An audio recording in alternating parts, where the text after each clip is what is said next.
जाती हैं, ठीक है। देखो सबसे पहली चीज जो to understand about chapter number 13 is that इसका मोर और लेस तुम्हें अगर प्रीवियस चैप्टर्स याद नहीं भी हैं, ठीक है, या नहीं भी स्टडी किए हुए, तो भी तुम्हारा ये चैप्टर की अंडरस्टैंडिंग बन जाएगी। इस चैप्टर का जो मेन फोकस है ना वो ये है कि ईस्ट पाकिस्तान और वेस्ट पाकिस्तान, जिसके बारे में मैंने अभी आप लोगों को बैकग्राउंड दिया, ये अलग क्यों हुए। ईस्ट पाकिस्तान ने खुद को अलग करके बांग्लादेश फॉर्म क्यों किया, ठीक है। तो इस चैप्टर का जो मेन एजेंडा है वो ये है, ये समझाना है स्टूडेंट्स को कि क्यों हमसे अलग हुआ, ऐसा हमने क्या काम किया, ठीक है। सोर्स के चांसेस किस सेक्शन में से हैं, आप वेट तो करें बेटा, सोर्स के ऊपर पूरा एक क्वेश्चन एक सेशन डिजाइन हुआ हुआ है अभी, वो आपको डिटेल्स मिलेंगी, ठीक है। तो इंशाल्लाह उसमें क्रैक करेंगे इंशाल्लाह अल्लाह के हुक्म से, ठीक है। चलें जी, आ जाएं। सबसे पहली चीज जो इस चैप्टर के अंदर आपको समझनी है वो ये समझनी है, मैं बार बार इनका जिक्र करूंगा इस चैप्टर के अंदर, और ये आपको 4 मार्क्स में पूछा भी जा सकता है। यहया खान ये कौन थे, ठीक है। सबसे पहली चीज इस चैप्टर के अंदर आपको क्या समझनी है कि यहया खान कौन थे। देखें, पाकिस्तान में सबसे पहली दफा मिलिट्री जो रूल लगा 58 के अंदर, ठीक है, वो जनाब किसने लगाया, अयूब खान ने, ठीक है। First ever military rule almost 58 circa 58 59 early 59 late 58 that was imposed technically by whom, it was imposed by Ayub Khan. Ayub Khan ने फर्स्ट मार्शल लॉ लगाया पाकिस्तान के अंदर, यानी आर्मी की हुकूमत। मार्शल लॉ का क्या मतलब है, आर्मी की हुकूमत, ठीक है।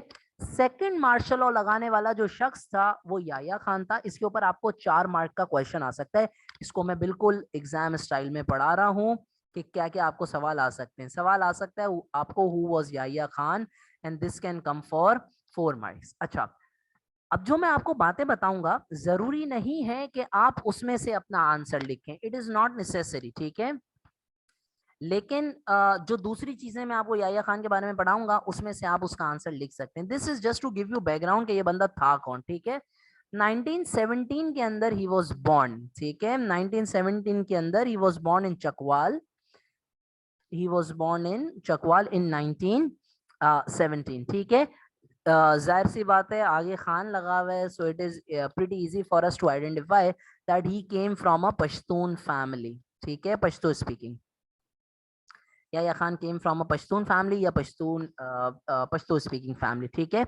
अच्छा, याया खान ने अपनी जो अंडरग्रेड है या बीए की डिग्री है वो यूनिवर्सिटी ऑफ पंजाब से हासिल की थी, ठीक है। अभी मैंने आपको थोड़ी देर पहले इसका जिक्र भी किया था, यूनिवर्सिटी ऑफ पंजाब से उन्होंने जो है ना वो बीए की डिग्री हासिल की थी, सही है। He imposed second martial law in Pakistan, इन्होंने पाकिस्तान के अंदर सेकंड मार्शल लॉ लगाया।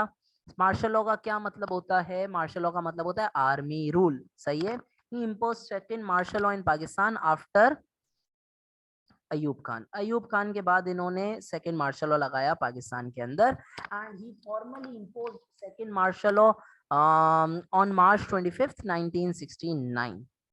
मार्च 25th 1969 इन्होंने मार्शल लॉ डिक्लेयर किया।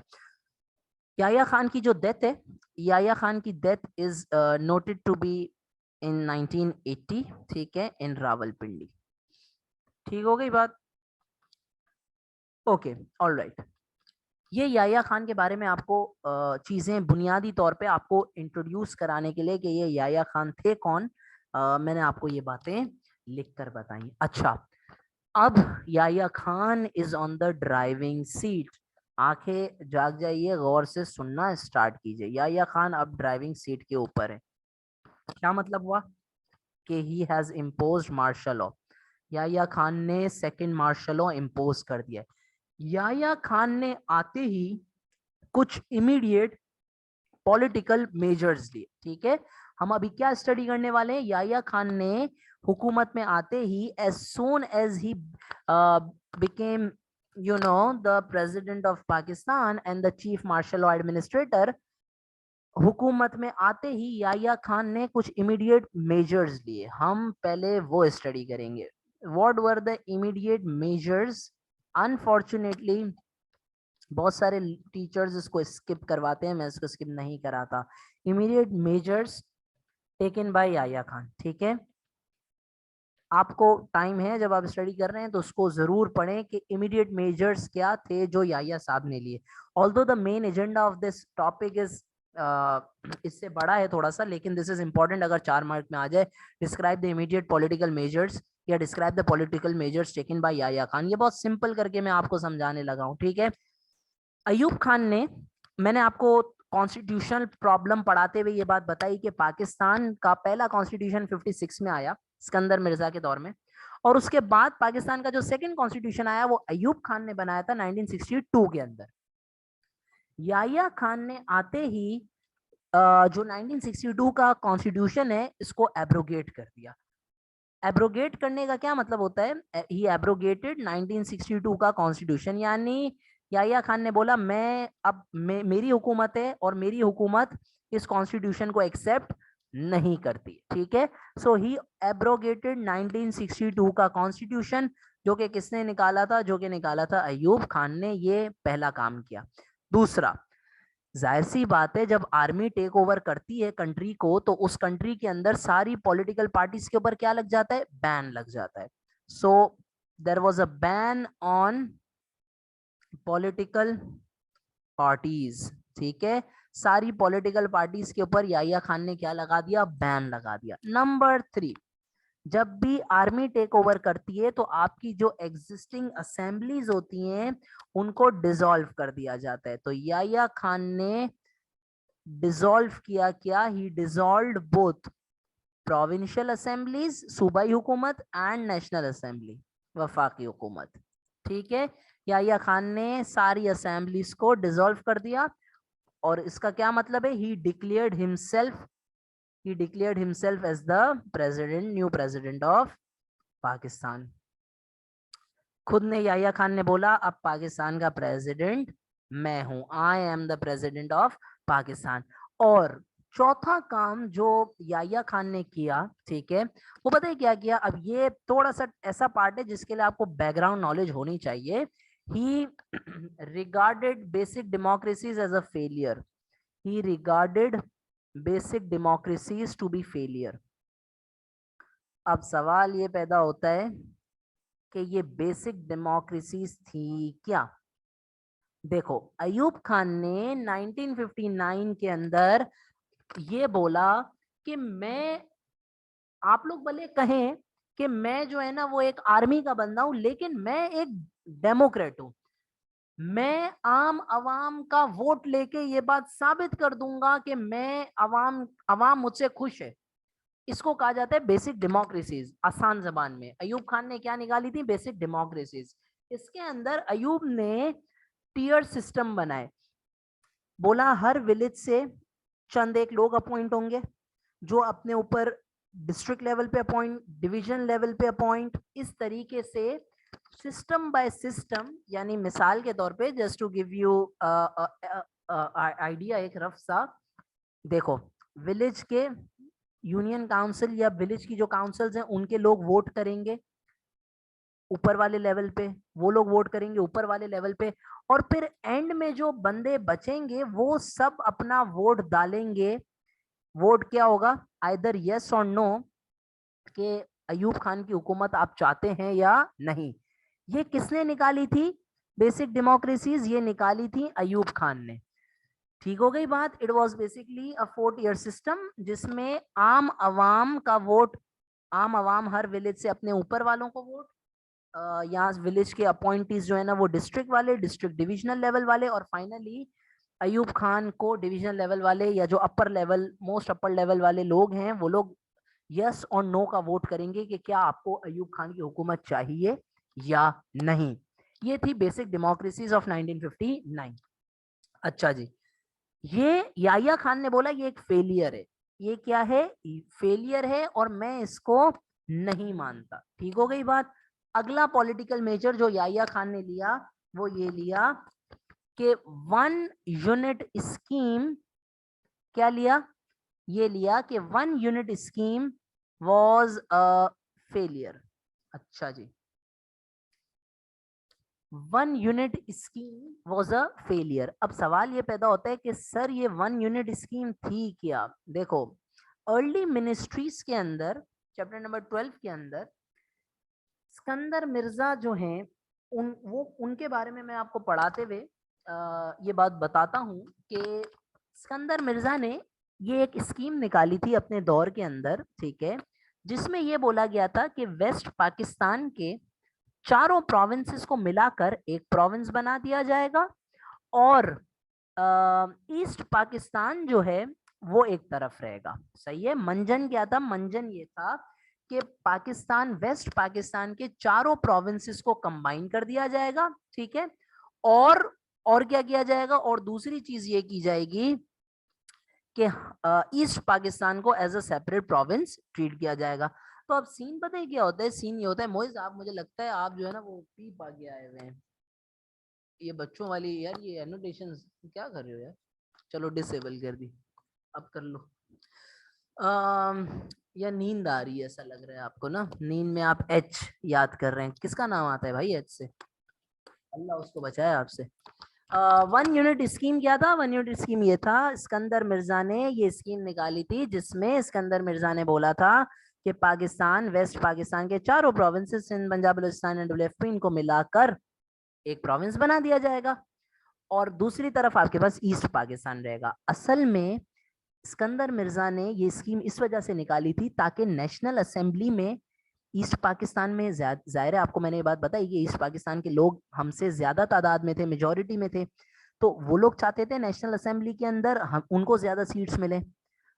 तो इस वजह से सिकंदर मिर्जा ने वेस्ट पाकिस्तान के सारे प्रोविंसेस को मर्ज कर दिया ताकि हम ईस्ट पाकिस्तान का मुकाबला कर सकें। ये चीज किसने की थी? सिकंदर मिर्जा ने की थी, ठीक है, on the suggestion of Mohammad Ali Bogra, ठीक है। एनी हाउ, याया खान ने अपने दौर में आके बोला, याया खान ने बोला 1 unit scheme was a failure, no need of this, हम इसको फर्दर कंटिन्यू नहीं करेंगे, हम इसको फर्दर कंटिन्यू नहीं करेंगे। ये याया खान के बेटा इमीडिएट पॉलिटिकल मेजर्स थे जो उन्होंने आते ही पाकिस्तान के अंदर लिए।